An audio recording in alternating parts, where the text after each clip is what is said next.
दोस्तों अस्सलाम वालेकुम, नमस्कार।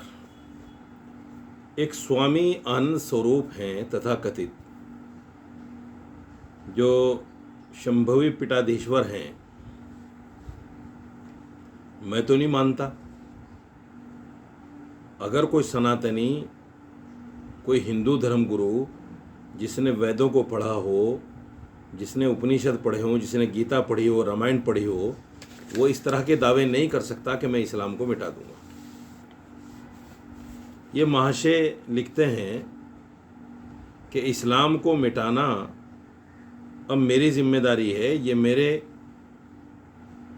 मेरी कुंडली में है और मैं इस्लाम को मिटा कर रहूँगा। इससे पहले बहुत सारे लोगों ने दावे किए। अभी कुछ दिन पहले यति नरसिम्हानंद भी कहते थे इसी बात को, मैं इस्लाम को मिटाकर ही दम लूँगा। और उससे पहले और बहुत सारे लोग, और ये सिलसिला बड़ा लंबा है। लेकिन मेरा दावा है कि जो लोग इस्लाम को मिटाने के लिए निकलते हैं, अगर वो इस्लाम को पढ़ते हैं तो इस्लाम में दाखिल हुए बगैर नहीं रह पाते। हज़रत उमर रज़ी अल्लाह ताला अन्हु, जो खलीफतुल मोमिनीन भी बने, अपने घर से निकले थे नबी पाक सल्लल्लाहु अलैहि वसल्लम को कत्ल करने। रास्ते में बहन का घर था, देखा कि दरवाज़ा बंद है और अंदर से कुरान की आवाज़ आ रही है। दरवाज़ा खोला, बहन को पकड़कर मारा तो क्या पढ़ रही थी, और इतना मारा कि बहन लहूलुहान हो गई। बहनों ही को भी मारा और फिर जो उनको कुरान पढ़ा रहे थे उनको भी मारा। लेकिन जब बहन का लहू देखकर पसीना आ गया और दिल पिघलने लगा और कहने लगे बहन ये तो बता, तो क्या पढ़ रही थी। तो बहन ने कुरान की कुछ आयतें, सूरह ताहा की कुछ आयतें पढ़कर सुनाई तो दिल पसीज गया और कहा कि मुझे भी मोहम्मद सल्लल्लाहु अलैहि वसल्लम के पास ले चलो, और जाकर इस्लाम कबूल कर लिया। और फिर ऐलान किया कि किसकी माँ ने दूध पिया है जो मुसलमानों को नमाज़ पढ़ने से और अजान पढ़ने से रोक दे। इसी तरह बहुत सारे लोग हैं, बहुत सारे नाम हैं उस वक्त के और उसके बाद के भी। इस्लाम कबूल करने वालों का जो सिलसिला है वो हैरत अंगेज है।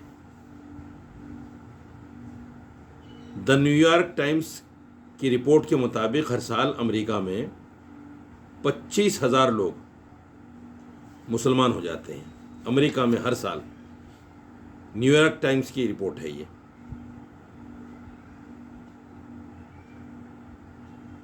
हर साल ब्रिटिश में 5,000 लोग इस्लाम में दाखिल हो जाते हैं, जिसमें ज़्यादातर औरतें होती हैं।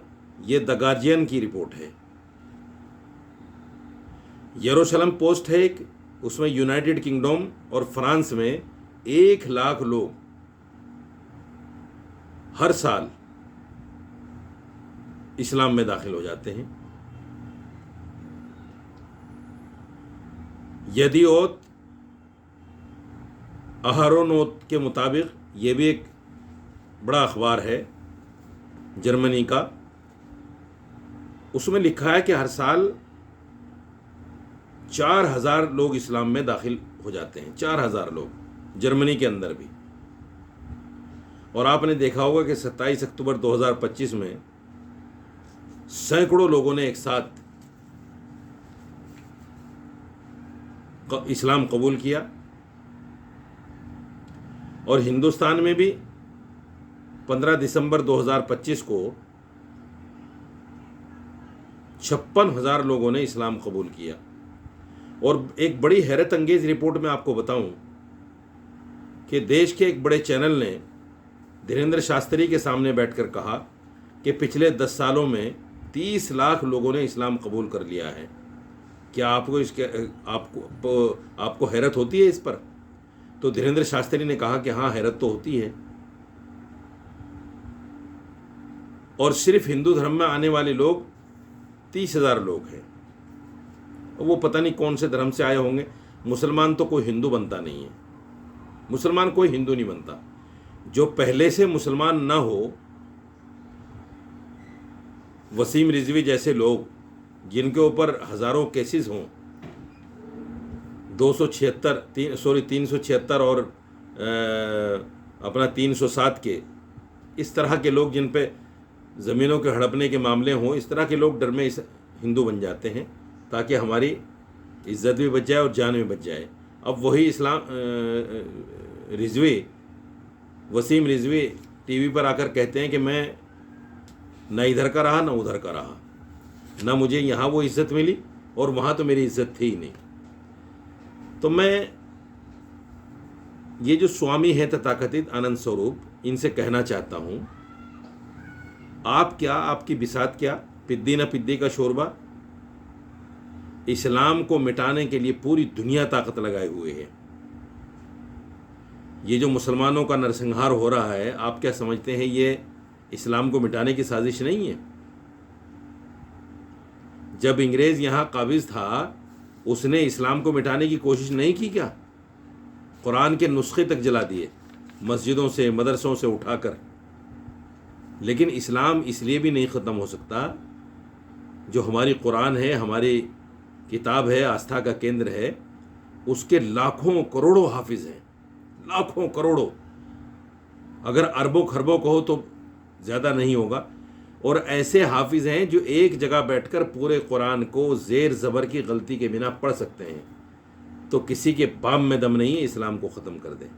ये जो टीवी पर आने के लिए और अपने आप को हिंदू हृदय सम्राट बनने के लिए इस तरह के बयान देते हैं, कुछ ही टाइम में इनकी हवा निकल जाती है और कोई कुछ नहीं बिगाड़ पाता इस्लाम का। न इस्लाम का किसी ने कुछ बिगाड़ा है, न इस्लाम का कोई कुछ बिगाड़ पाएगा। इस्लाम हमेशा से है और इस्लाम हमेशा रहेगा, क्योंकि इस्लाम अल्लाह का पसंदीदा दीन है और अपने दीन की हिफाजत करने का अल्लाह ने वादा किया है। तो किसी के बाप में दम नहीं वो इस्लाम को मिटा सके, समझे? किसी में दम नहीं है। ये जो इस तरह के दावे करते हैं, ये सब खोखले दावे हैं, इनसे डरने और इनसे बहकने की ज़रूरत नहीं है। बहुत शुक्रिया।